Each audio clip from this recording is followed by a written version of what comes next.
Kalau harus ku mengingatmu lagi, aku takkan sanggup dengan yang terjadi pada kita.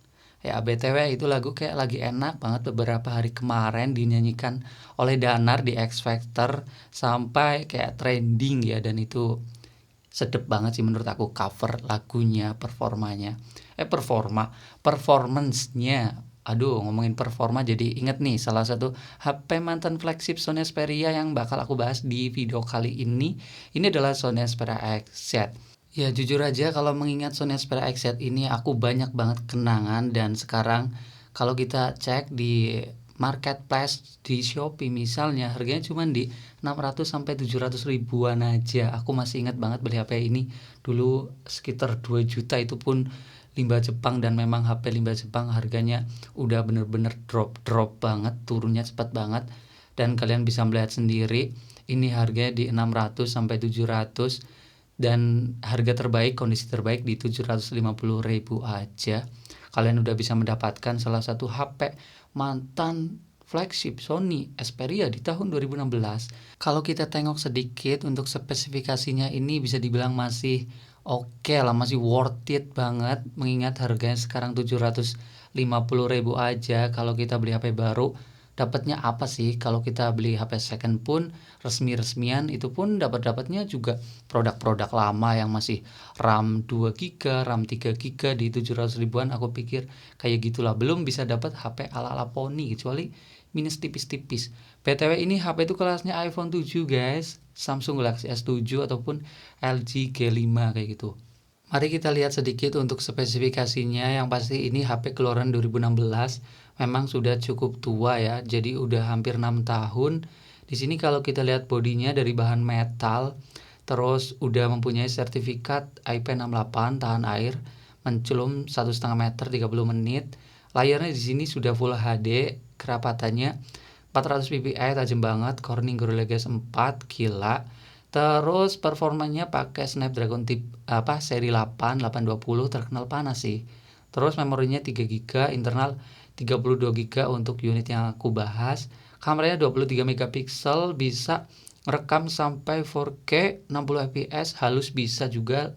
Terus ada gironya, stabilisasi. Kamera depannya 13 megapiksel. Speakernya stereo speaker, wah gokil. Terus selanjutnya kayak fitur-fiturnya juga udah lengkap di sini, kompas, gyroskop, kayak gitu. Baterainya aja kecil 2900 mAh. Nah, di sini aku mau ngomongin sama kalian, sedikit lupain soal spek karena ini mantan flagship, jelas nggak usah dikeluhin soal spek, udah mumpuni banget lah ya, udah dewa banget untuk harganya. Di sini aku mau cerita soal kelemahan, kekurangan, kayak keluhan kalau kalian beli si Sony Xperia XZ ini. Jadi kalian sedikit lupakan deh soal kelebihan tadi, dan kalian bisa beli HP ini kalau kalian udah tahu minusnya, dan bagi kalian itu nggak terlalu dimaafkan kayak gitu. Kekurangannya ini dimaafkan buat kalian, ya nggak apa-apa kalian beli. Kekurangan pertama di iPhone Sony Xperia XZ ini adalah dari segi panasnya. Kalau kalian user HP zaman sekarang yang bisa dibilang enak-enak banget dari meredam suhu panasnya, kalian pakai HP ini pasti akan ngeluhin yang namanya HP-nya itu gampang banget panas.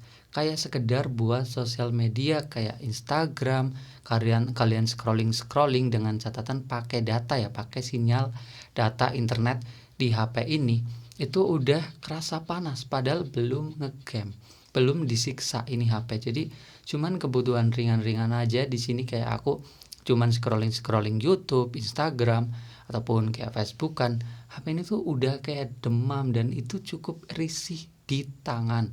Apalagi kalau nggak pakai casing, itu pasti banget sih ya. Dan ini bodinya juga dari metal, jadi menghantarkan panasnya itu kayak lebih merata, dan itu ngena banget di tangan, kayak gak nyaman sama sekali guys. Bahkan kalau dipakai buat ngegame kayak apa, ini panasnya udah pasti gak bikin nyaman banget. Pertama dari segi panasnya sih yang aku keluhin di Sony Xperia XZ, meskipun tanpa ngegame. Oke, selanjutnya keluhan yang kedua yang bakal akan kalian rasakan adalah dari daya tahan baterainya yang memang bisa dibilang jelek sih, karena HP zaman sekarang itu udah rata-rata enak banget dipakai dari pagi sampai malam itu udah kayak siap-siap aja, dibawa kemana mana juga siap. Tapi kalau kalian pakai HP Exit ini buat HP utama, HP satu-satunya, kalian akan ngerasa kalau baterainya boros. Kalau buat kalian yang penasaran dengan kesehatan baterainya, kalian juga bisa cek di kode buat ngecek kenormalan HP Sony ya, kayak tadi di skip aja, di pause, kalian ketik. Dan untuk unit yang aku punya ini baterai health testnya itu di angka tetak 2578 mAh. Dan untuk kapasitas maksimalnya cuma 2900 mAh. Jadi meskipun ini sebenarnya untuk kondisi second masih good dan tidak perlu diganti keterangannya, tapi tetap aja karena ini dulunya kapasitasnya kecil ditambah lagi kurang karena faktor umur dan penggunaan, jadi tetap aja HP ini boros dan itu buat dipakai satu hari dari pagi sampai malam kayak butuh 2 kali kalau penggunaan ringan. Kalau agak berat sedikit bisa sampai 3 kali kayak buat ngegame kayak gitu guys. Nah ini keluhan yang ketiga yang bakal akan kalian rasakan juga kalau beli HP ini. Kameranya itu gampang banget yang namanya overheat, panas kayak minta keluar kayak gitu. Kayak di sini keterangannya kayak beberapa fitur dinonaktifkan karena suhu terlalu tinggi. Mungkin kalian yang bukan user Sony Xperia akan ngerasa ini apa sih kok kayak aneh. Jujur aja aku juga dulu kayak gitu, ini HP kok kayak bikin repot ya. Mau motret tiba-tiba ada keterangan kamera akan dinonaktifkan karena HP-nya itu panas disuruh mendinginkan dulu. Itu kayak terjadi cukup sering, apalagi kalau datanya masih aktif terus di luar ruangan yang cukup terik, kalian mau motret-motret dengan cukup sering, apalagi rekam video yang bisa dibilang resolusi tinggi 4K atau 60 fps kayak gitu, itu kameranya gampang banget overheat dan itu kayak ngeblank dan suruh close dari menu kamera. Jadi bisa dibilang agak kayak repot sih. Itu keluhan yang bakal akan kalian rasakan di Exit ini. Ini selanjutnya yang keempat soal IMEI. Ini juga cukup mengkhawatirkan ya kalau kalian beli HP begini, dan ini juga jadi pertanyaan banyak banget yang nanya di kolom komentar di channel YouTube aku ini, "Bang, IMEI-nya aman gak sih?" Ya, soal IMEI aku nggak bisa ngomong aman atau tidaknya. Intinya HP beginian itu IMEI-nya nggak pernah aku dapat yang kedaftar. Kalau aku beli HP resmi, kalian beli juga cek di Kemenprint ini, dicek IMEI di Google, IMEI-nya pasti kedaftar. Tapi kalau HP beginian itu IMEI-nya nggak kedaftar berdasarkan pengalaman yang aku coba ya. Seperti ini, si XZ aku mau kasih tahu sama kalian, aku mau cek langsung, kalian bisa melihat sendiri, ini aku tulis langsung aja IMEI-nya, kalian bisa melihat langsung, ini dihafalin aja 359700, kalian dihafalin, ditulis-tulis. Aku mau tulis juga, ini aku mau tulis dulu sebentar, kita tulis ketik. Nah ini buat ngejawab nih, aku mau kasih tahu aja soal IMEI aman atau tidaknya bodo amat, tapi IMEI-nya nggak kedaftar di Kemenprint, Kementerian Perindustrian kayak gitu. Kita sama-sama klik, tara, dan hasilnya IMEI tidak terdaftar di database Kemenprint. Artinya HP ini tuh nggak aman ya soal IMEI-nya karena nggak kedaftar. Tapi soal jaringan ini bisa guys, seperti unit aku coba ini yang aku pakai bisa buat internetan, datanya juga muncul. Cuman apakah buat dipakai jangka panjang akan seperti ini? Karena kasus yang namanya begal IMEI juga aku beberapa kali ngerasain. Bukan begal IMEI tapi lebih tepatnya begal jaringan, HP-nya itu jadi wifi only, itu juga jadi resiko.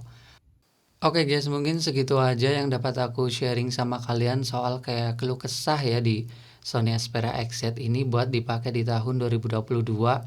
Dan kalau ada yang nanya, "Bang, apakah HP ini masih worth it?"